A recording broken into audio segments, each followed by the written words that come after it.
Joining us now is a member of that first three-peat team, BJ Armstrong. Thank you so much for being with us, BJ. Great to have you here. And first and foremost, I hope you and your family are all safe, but I want to dive right into it here with you. One thing that I found interesting, so MJ said a lot of people aren't going to like him after they see this docuseries because of how he treated teammates. What was he like towards you? What was it like to be on a team with him?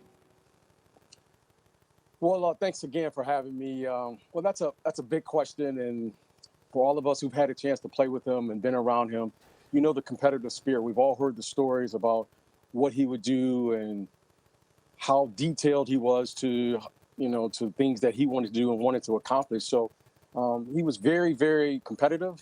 He brought that spirit each and every day, and I'm really looking forward to seeing how they portray this in this documentary. And at the same time, I'm a little nervous for him because I know he hasn't expressed these type of emotions. And I would venture to say it's going to be a very emotional thing for him to be able to try to convey in words of what he tried to do and play and all the things he tried to accomplish and things he did accomplish in his career. BJ, I don't know if this question has been asked to you ever or at the very least recently. But you were on that 1994-95 team as well. I mean, it was after Jordan had ultimately retired, if I remember correctly, went and played baseball. And obviously that year, if I remember correctly, y'all had lost to the Knicks in the postseason. And it was Scottie Pippen leading the way, and I thought y'all had a chance to win the title in the event that y'all had got past that series because I thought y'all could have beat Houston. My question to you is this. What was life like after Jordan departed for that 1 year, compared to what it was like while he was there with you guys, particularly yourself and others, during the first three-peat? How was life different? With Jordan? Yeah, well, life with Michael was much different because we knew we had perhaps the greatest closer to ever play the game, and we knew if the game was close, especially in the last 4 minutes of a game, that we had an opportunity, and more times than not, we were going to win that game. What we found out once Jordan left is that we could still play the game at a very high level, but we didn't have that closer. We didn't have the guy who can consistently night in and night out, when all things broke down, especially in a playoff series, that he can just go get us a basket or go get us a shot and do what needed to do, not only on the offensive end, but you must remember, Stephen A., that he was just as good as he was on the offensive end. He was probably just as good or that much better on the defensive end as well. BJ, there's a story that I read about Jordan after the hiatus at playing baseball, coming back and challenging you, or you were challenging him to a game of one-on-one, and he had his street clothes on. Do you remember that story? Well, Max, I don't like you to remind me about stories like that. You know, I know he would call me during the course of that year, and we would always just check in. I would always check in on him just to see how he was doing.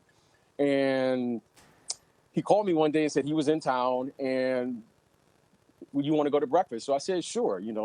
I have practice at like 10 o'clock, 11 o'clock. Let's meet and we'll chat a little bit. And one thing led to another. And before I knew it, we were playing a one-on-one. He was in his street clothes. And I have to admit here on national television that I was beat by a man in street clothes. And I was dressed, practiced, ready to go. So no excuses here. And but if I'm going to lose to one person in street clothes, if it has to be Michael Jordan, I'm okay with that.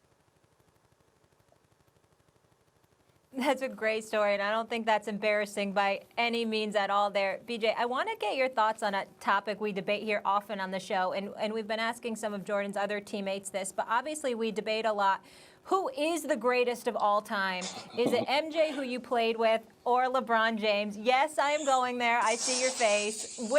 Yeah. And I want an honest answer. I know there's loyalty, Chicago, 3 rings, but where are you on this? Well, first, being a former player and having an opportunity to play in this game, I just kind of look at the technical aspects of the game. When I played with Michael, there were a number of characters, right? There was Mike Jordan, there was Michael Jordan, there was MJ. To us that knew him, his close friends, we just called him M.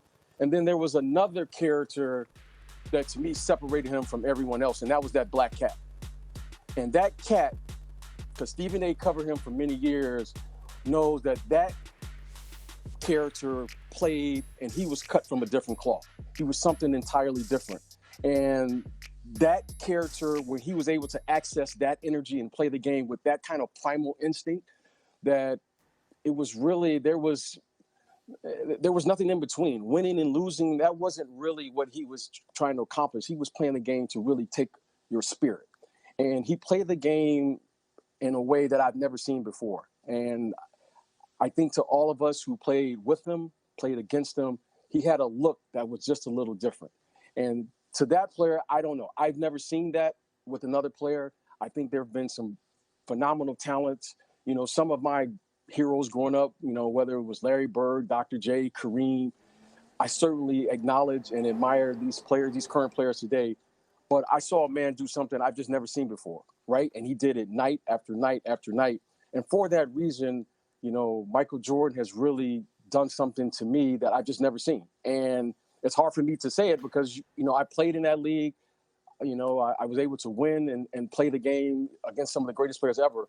But when you see a man do the things that he did, it really takes you aback. And even to this day, I have a hard time, you know, trying to convey what I saw. And I was just telling my son last night, who's 19, that, you know what, I want to really get your reactions to when you see a man play the game like this.